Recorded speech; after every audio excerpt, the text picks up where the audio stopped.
Namaste to all the viewers. It's my pleasure to welcome you all on this national webinar series, Yoga Ramayana Vishwakosha History.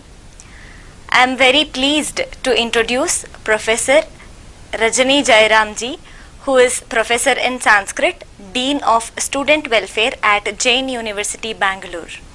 In today's session, she will be speaking about town planning and architecture at Ayodhya and Lanka city.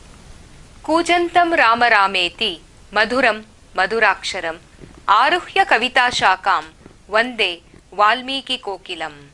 My humble obeisance to the great sage Valmiki, compared to the koyal bird singing the chant of Rama Rama, having climbed the tree called Kavya. Namaskar. I am extremely pleased to be a part of the national webinar hosted by Yes Vyasa, deemed to be university. My humble pranams to the authorities for taking this initiative and inviting me for the same. Ramayana, which is called as the Adikavya, scribed by the Adikavi Valmiki, is one of the greatest epics, which in itself is a replica of Indian culture and heritage. The meaning of the word Ramayana is Ramasya Ayanaha, or the path tread by the noble Rama. Though the epic speaks about the ideal characters like Rama, Sita and many more, majorly the epic has so many other embedded narratives which have been forgotten or which have not been given importance. Today, my topic is going to dwell upon the town and country planning and the planning of cities in Ramayana. It shows the meticulousness, the way our ancient people were conversant with civil engineering aspects, art, architecture, beautifying the cities and making them more livable with comfort and also taking them to the level of luxury. For this, the references which I have taken are from Ramayana written by Maharshi Valmiki, many other editions, as also a comparison with the other great epic of India, Mahabharata, and the other cursory references include great works like Narada's Shilpa Sutra. The reason for me trying to dwell upon this topic is the kind of knowledge our ancient people possessed about the building of structures, the building of roads, the construction of drainages, the beautification of gardens and many more aspects. As and when we look through all these aspects, we get to know that they were not only connoisseurs of nature, but also the people who were interested to make any kind of place a livable place.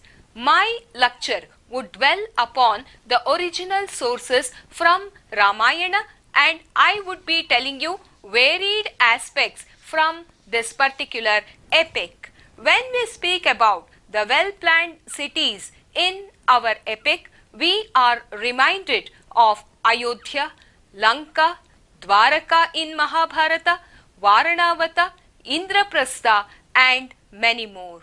The way they constructed, the way they structured, the way they built is all an example of how aesthetic they were when it came to their living day to day as well as various other aspects of their lives. They had separate dwelling units for each of the functions they performed, be it the ordinary or the extraordinary that they involved in.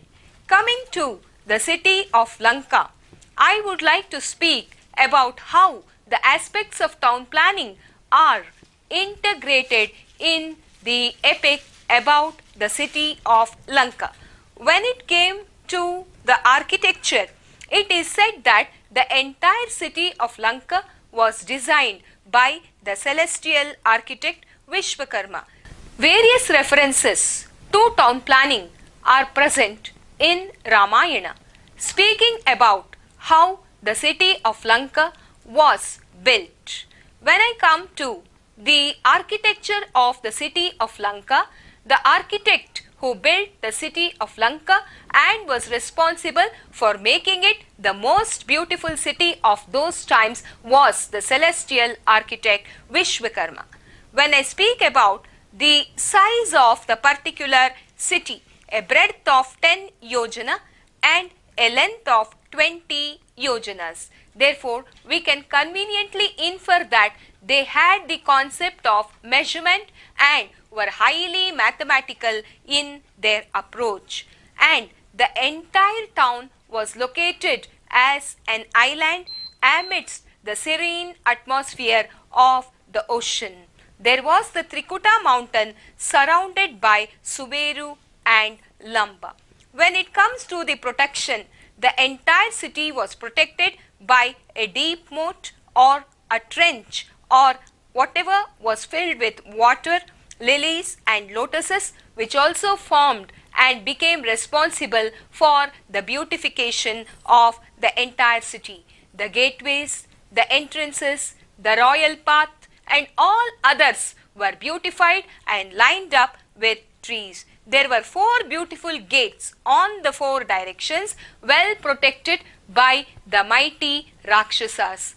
Perhaps this was a ploy or this was some kind of trying to avoid the intrusion of strangers into the city, and a standing example of the same is the confrontation between Lankini and Hanuman, who tried to enter the city. 4 fairly big and extensive gates known as the Dwaras were fitted with strong doors known as the Kavatas, along with huge beams for locking these gates. This is a marvel of the mechanical engineering in the usage of metals and stands as an epitome for the metallurgy that and the understanding that they had with respect to the material sciences. Strong and mighty ballista along with huge beams for locking the gates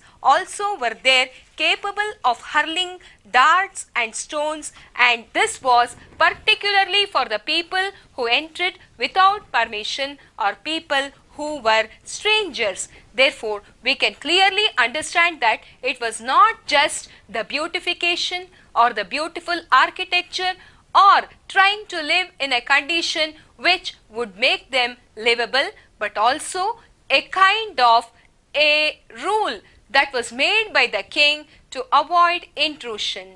Even to this day, trespassing in private property is prohibited. Probably right from those times, they had this kind of a feeling that no stranger should be allowed inside the city. The reason for this being, they had the fear that they would carry the intelligence from their city outside and give an information to all the intruders, which would perhaps lead to a kind of enmity outside and also an attack by outsider in the city of Lanka.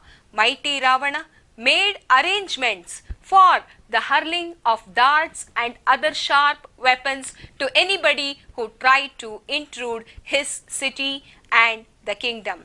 Dangerous and sharp-edged Sathagnis made of iron were kept ready if in case there was an attack by the enemy, wherein there were hundreds of gates in the kingdom. Probably each gate was manned by a mighty Rakshasa, so that any unwanted intrusion or an intruder entering into the city would be stopped right there, and the ultimate punishment for such a person would be nothing short of death itself. A celestial citadel called as the Devadurga, surrounded by water and built on a mountain, was led by 4-fold defenses, and these defenses were water, mountain, forest and artificial fortification. Therefore, for somebody to intrude through the waterway, they had to essentially know swimming in the right perspective, and even after they swam across to the other side, they would be attacked by the mighty Rakshasa who stood there guarding the path. When it is the mountain, we know that the person who tries to intrude should be a seasoned trekker, failing which he would have a fall from the cliff and meet his end. When it came to the forest, a forest created artificially or otherwise has a path which is very difficult to traverse, and traversing this path would mean meeting our end, while the artificial fortifications were made in such a way that it would be very difficult to access the walls of the fort, climb the walls and get into the city. The town planners made it a point to see that all these fortifications were made in such a way that the people who knew even the art of climbing the walls would fall down when they tried to do so. Even after failed attempts, if they kept on trying, perhaps they would be driven to desperation and would give up this attempt. Therefore, the beautiful city had main streets dividing wards of sufficient size, and these streets were flanked by series of white mansions or the prasadas which were 7 or 8 stories high. The reason for having 7 to 8 stories in the prasada perhaps was a clever way of not telling the people where exactly the habitation was. Even if there was an intrusion, a stranger entering the prasada, he would have to search as to where exactly the people lived in the prasada. In the process, time would elapse, and in this time he would be detected by the people who came there, and perhaps he would definitely meet his end. So this was a clever way of trying to avoid unwanted intruders into the building. It was not just that these buildings were built only for the sake of protection. They were built with iron, etc., for the sake of fortifying them, but they were also beautified. There were the use of bitumen, the stones which were colorful, the gemstones, studded with gemstones. The walls looked beautiful. In Bhoja's Champu Ramayanam, he describes the place where Ravana used to take his bath. This looks like a luxurious bathroom fitted with the facilities like sauna, jacuzzi, etc., and the light giver there was the full moon. It is a pleasure to take bath in such an atmosphere even to this day for any man living on this earth, because it not only creates an aesthetic ambience but also makes one feel soothing and pleasurable. Therefore, the various bhavanas which were built were not only of one structure, perhaps like a square or a rectangle or any other ordinary shape. They were made of various shapes and sizes. This perhaps was to beautify the city with high-rising mansions which were of architectural shapes, attracting the aesthetic feeling of anybody who looked towards them. And also within them there was security, facilities for alarming the people to know whether there was any external intrusion, as also safety whenever there was an adverse climatic condition. Every mansion had to it attached a beautiful man-made garden, and the gardens had varied flowers, maybe of the season, and when they blossomed, the mansions used to look more beautiful with the flora and fauna attached to them. Therefore, the people living in the city had the concept that man and nature are complementary to each other. Whenever nature turns against man, they knew that it was difficult for them to live in such a condition. They knew that it was important not only from aesthetic perspective but also from the perspective of being healthy, the fresh air coming into the lateral windows, etc., were all in their mind when they created these sporty, beautiful gardens. People living in these mansions took a stroll in the evening in the beautiful man-made gardens, which not only had a soothing effect on their minds but also enhanced the value of health to all of them. Therefore, the city of Lanka stands as an epitome for beauty, safety, security, nature and man's cohesiveness, and many more. The architects of those days had a fair perspective of how exactly the mansions, the roads, the drainages, the gardens, and many other beautifying factors should be embedded together, and the city has to be made more and more beautiful. When it comes to the palace of Ravana itself, this was in the form of a beautiful citadel, a palace which had no other match during those days, like how Ravana wished for a death only in the hands of a human being, very well knowing that he was the strongest human being of those times. His city was also the best of the cities with respect to all the aspects which have already been told earlier. He gave absolute importance to the citadel in which he lived. He led a quality life, though we know about him as the one who had a tamasika nature, who is recognized as a Rakshasa in the world. His concept of aesthetics, his concept of living in a quality dwelling place is very well understood by the kind of description that his palace has been made in the Ramayana. The palace of Ravana was filled with many edifices and was half a yojana long and 1 yojana wide. The walls were etched with so many drawings, paintings, various other edifices, relics, writings, shlokas, and many more. As many of us do not know, we always perceive as a common man Ravana as a Rakshasa who kidnapped Sita and was responsible for the Lankan war. On the other hand, thinking about the other face of Ravana, a Brahmana, very well versed in Vedas and many more Shastras, very aesthetic and a very good king. Therefore, when we think about the kind of dwelling place in which he lived, there is no other word but to say that he lived in a matchless dwelling place. Matchless in what sense? It showed his scholarship because the walls were etched with so many edifices.